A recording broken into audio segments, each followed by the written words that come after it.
Post memes, and your content might get flagged. Stop posting memes, and your account will remain safe. At least for a while. But think about posting your memeless videos many years from now and ask yourself, would you be willing to trade all those days for just one chance? One chance to come back here and tell them that they may copyright strike our accounts, but they will never kill our memes!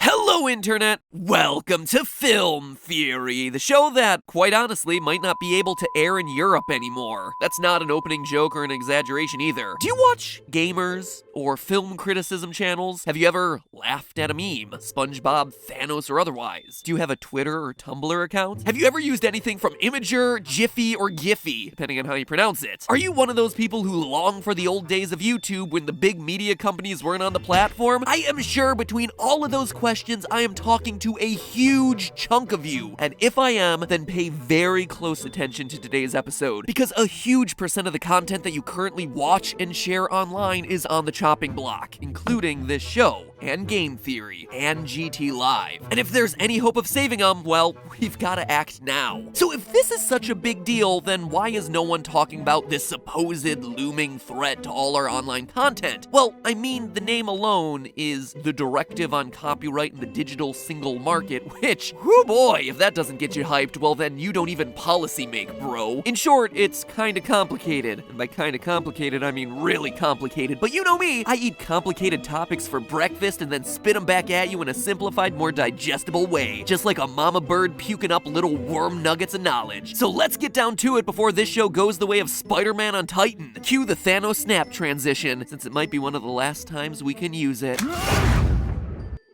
I'm not feeling so good, Internet. You may have heard the words Article 13 tossed around on and off throughout this year. And if you follow me on Twitter, you may have seen me trying to sound the alarms about this supposed meme ban, a piece of legislation that, according to Facebook, quote, could have serious unintended consequences for an open and creative internet. And according to YouTube's CEO, poses a threat to creators' livelihoods and all of our ability to upload videos to share our voices with the world. But then, what is this thing that everyone is so worried about? Well, let me explain. Right now, all websites, and I mean all websites, including big ones like YouTube, Tumblr, Facebook, Instagram, Snapchat, Reddit, Twitter, they all rely on two key legal principles to operate: fair use and safe harbor. Fair use is one that probably all of you watching are familiar with at this point, since everyone on YouTube claims that their video is protected by it.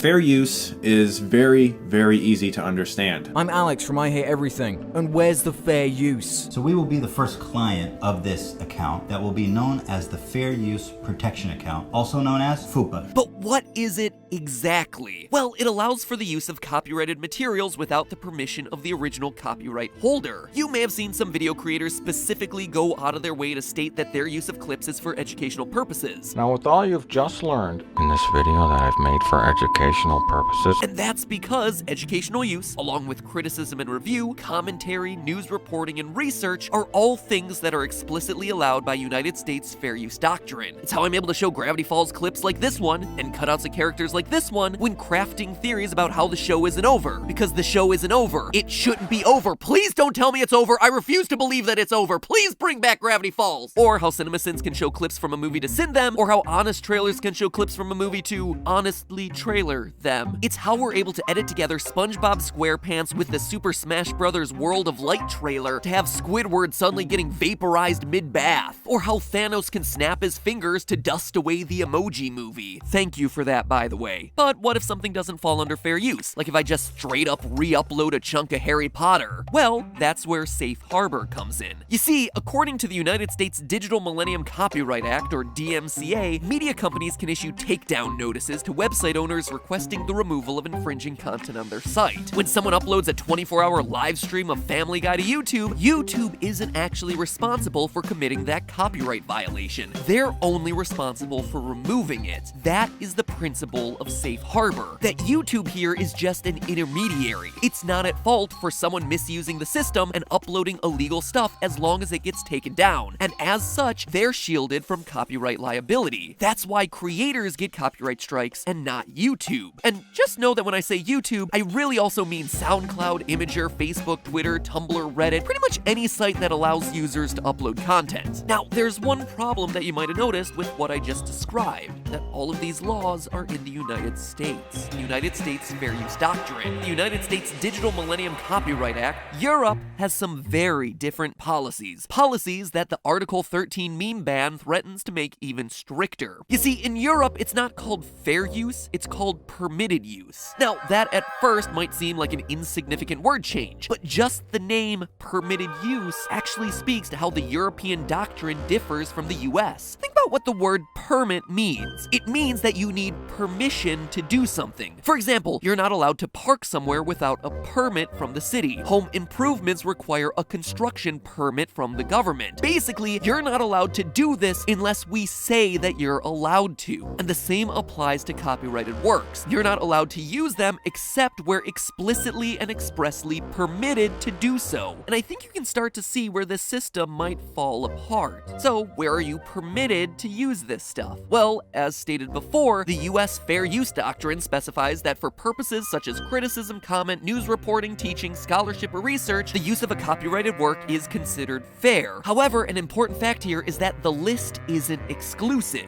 In other words, the US Fair Use Doctrine is written in a way that basically says lots of things can qualify as fair use. Here are some examples. This in turn allows the law to remain flexible and include new forms of media that have arisen since it was written, like memes or vlogs, which didn't exist back when US copyright law was first being drafted. By contrast, the European permitted use policy takes the completely opposite approach. According to the EU's Copyright and the Information Society Directive of 2001, use for parody, quotation, private copying, or classroom use are permitted. At first, that seems pretty similar to US doctrine, but then you realize that's it. That is the whole list. Anything that is not on that list is automatically not allowed. Under US law, you could take something like this scene. What the hell are you? We are Venom. And remix it to do something like this. What the hell are you?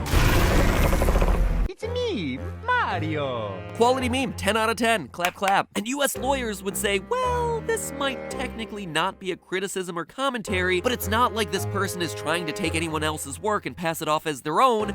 Fair use. European Union doctrine as it's written says, is it for classroom? Is it a quotation? Is it parody? Well then no permit for you.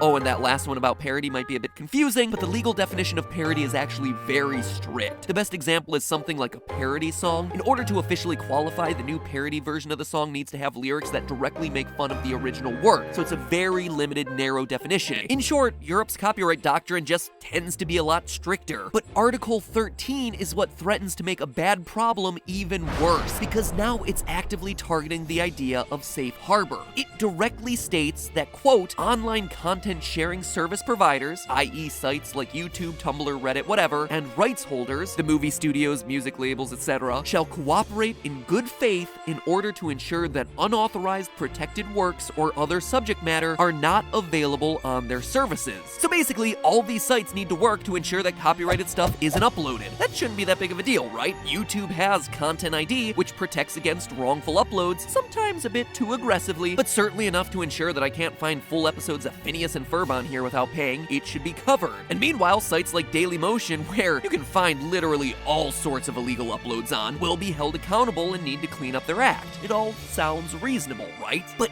here's the trouble. You see, an earlier version of Article 13 mentioned, quote, proportionate content recognition technologies, which sounds like what YouTube already has in place, automatic detection of recognized content upon upload. And if that was actually what was written, well then things would be fine. I wouldn't be making this episode, but this didn't make it into the version that passed. The people behind Article 13, which is mostly the music industry because quite frankly the music industry tries to kill anything that it finds threatening, wants to keep the language vague because then they can demand basically anything they want and say, well, the law requires you to cooperate in all good faith with us. What does good faith mean? It's unclear, it's poorly defined, and that's the problem. What they're demanding is that nothing that has the potential to be infringing be uploaded onto these websites. Catching it via Content ID once it's on the system isn't good enough. They want to stop it before it even gets uploaded. So what does that translate to? Well, it has the potential to mean the end of all user-generated content. The stuff that we all make. I mean, think about it. Who loses in this situation? Not the movie studios or the big media companies. They're all permitted to use their own rights. Not the music industry. They just own the songs. It's us. All of us. We all lose. It's the people on YouTube and Tumblr and TikTok and Twitter and whatever. We lose. In a conversation I personally had with YouTube CEO Susan Wojcicki about Article 13, she made it very clear. If this ends up going through with the current legal language, YouTube will have to treat Europe like a bubble. Videos uploaded outside of Europe won't be able to go in, and in Europe, the only people who will really be permitted to upload will end up being the big companies. If you need even more proof, she even wrote about it. Quote, if implemented as proposed, Article 13 threatens hundreds of thousands of jobs, European creators, businesses, artists, and everyone they employ. The proposal could force platforms like YouTube to allow only content from a small number of large companies. It would be too risky for platforms to host content from smaller original content creators because the platforms would now be directly liable for that content. End quote. The safe harbor shield that was protecting YouTube from copyright strikes may dissolve. And because their butts are on the line for all copyright strikes now, the only people YouTube can allow to upload are the people they are certain owns the IP rights, the big companies. And all other sites would have to follow suit, and it is expensive and difficult to make an appropriate content ID system. Even worse, it could empower media companies to make more erroneous copyright claims, such as the case where Sony Music Entertainment went after people posting classical music composed by Bach. What's more, we usually think about copyright protection as it applies to movies and music, but simple images are covered by copyright as well. Every painting, every drawing, every logo that's posted to the internet is copyrighted material. Every tattoo,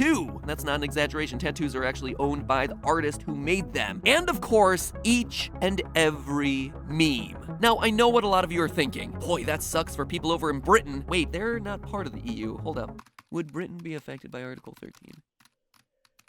Yeah, apparently they would be. All right. Sucks for people over in Britain, France, and Spain, but why should I care? Well, you might not be European, but the sites you use operate in countries that are part of the EU. And when different countries have different laws, companies usually cater to the least common denominator. Rather than having different policies for users in different countries, companies will just usually target the strictest set of rules and comply with those, then apply that set of rules to everybody. For a recent example of this, earlier this year, you probably got a flood of emails from Facebook, Google, Reddit, and pretty much every website under the sun notifying you, hey, we've updated our privacy policy, click that you accept it. Well, the fact that you got all these emails around the same time wasn't a coincidence. All of these companies were updating their privacy policy to comply with GDPR, the General Data Protection Regulation passed in May by, you guessed it, the European Union. These sorts of privacy and copyright changes affect all users, not just those based in the EU. And trust me, once media companies realize that they can take us down in one part of the globe, I guarantee they'll be knocking down the door trying to make it happen in more corners of the earth. So, European or not, the EU copyright directive is something that should matter to you,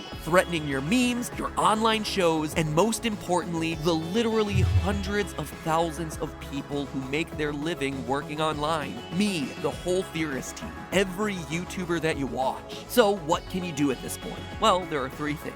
First, and most importantly, spread the word. People aren't talking about this because it's a complicated issue, but start raising awareness about the dangers of Article 13. Share this video with your favorite online creators, and not because I'm like, get me a lot of views, though in this case, I absolutely want this video to get a lot of views, but because I think I did a pretty decent job of explaining the issue in a clear way that wasn't super boring. Basically, we need people to understand why this matters. And then number two, make your own content. Start tweeting about Article 13 with the hashtag SaveYourInternet. internet. Make videos, raise awareness. And finally, number 3, if you're in Europe, talk to your MEPs. Find out whether they supported Article 13 and why. Convince them in a clear and reasoned and logical way that Article 13, as it's currently written, will cause significant harm to the European internet. We need MEPs to understand what's really going on here and think through the consequences of the language of the law. No one here is disagreeing that the rights of copyright holders should be infringed upon. That's not the issue. The issue is that the language of the law is too vague, and as it's currently written, it opens the door for media companies to abuse this legislation. And you have to do these 3 things right away, right now, because here's the thing. This bad policy isn't something hypothetical that could happen. It is something that has already happened. It has passed multiple times, and it is currently in the final stages of voting. It's a real thing. They're just solidifying the language now. And if nothing is done to change that language, it could be finalized and implemented in its current form before the end of this year. And if it is, this is a preview of the show that you might just end up seeing every week.